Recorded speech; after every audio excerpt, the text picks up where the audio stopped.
Today I'm going to show you how to join a two pieces fabric using a slip stitch in a neater way than you would usually do. So I'm just going to use a contrasting color, and normally when we join two pieces with a slip stitch, I like to always use the back loop. So I'm just going to start from the first stitch, and normally we would just go into one and then go into the other one from the front and pull through, right? And then you would work your stitches like this. So join one, join two, and pull through. All right, and I'm just gonna work it and then show you what it looks like.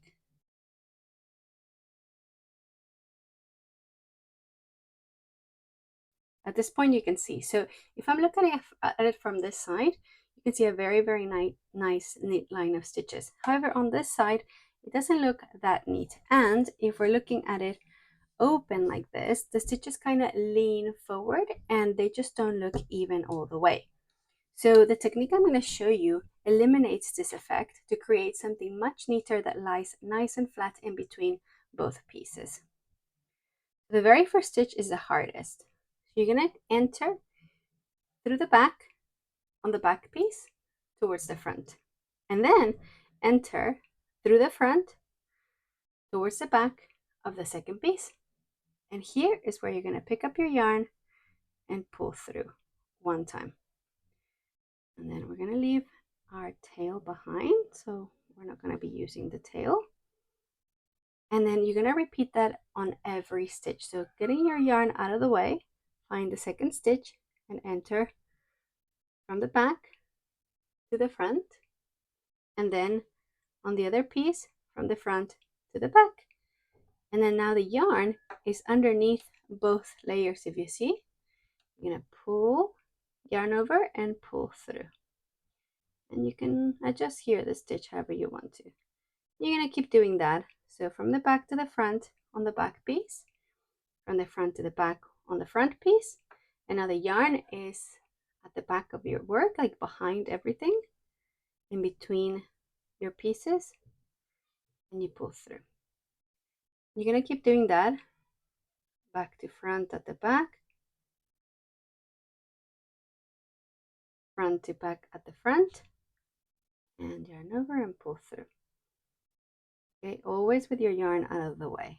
And we're only using the back loop because that will also leave a nice little ridge, and I'm going to show you in a minute why and how that looks. Okay, back to front on the back, front to back on the front, yarn over and pull through. Continue.